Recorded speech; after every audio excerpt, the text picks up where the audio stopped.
We're here at Clark to figure out what people think is a good salary in the Philippines.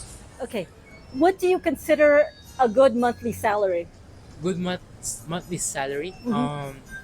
I would think for a beginner in a company, for example, 50K. 50K? Anong makukuha mo sa 50K? Basic needs like house electric, water bill, Wi-Fi bill, and monthly groceries. So 50,000 is comfortable for living? For being a single person, yeah.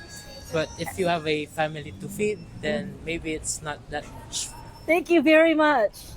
Be 60K a month. And what do you get for that amount? For daily, living. Or, Living? Rent? yes. Or Hindi. groceries?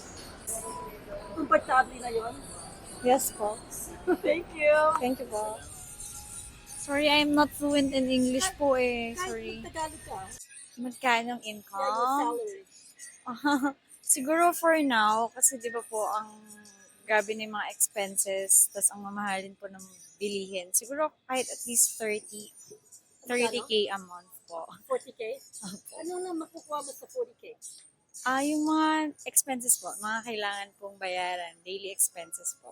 Pati kung sa kang titira? Yes, opo. Thank you very much. You're welcome po. How much per month do you want your husband to make? 50? 50,000? At least 50. And ano makukuha sa 50,000? Yung daily needs namin. Pati pagkain tsaka sa natitira? Yes. Yung anong klaseng living yung maganda na yun sa magandang living na yun? Yes. Thank you. Thank you. What do you consider is a good monthly salary? Siguro sa state ko po ngayon, since single naman ako, 30. Baka makahanap kang pogi.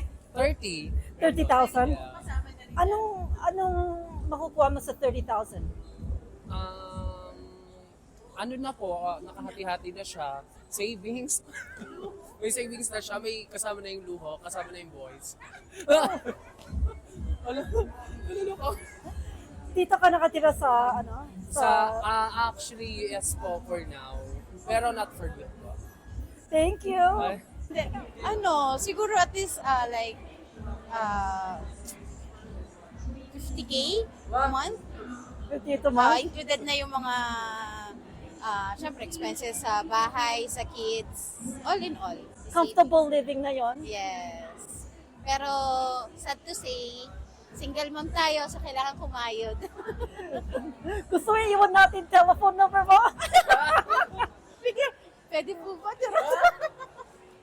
Thank you. Thank you po. If you want to date her, leave it in the comments. Don't forget to like and subscribe.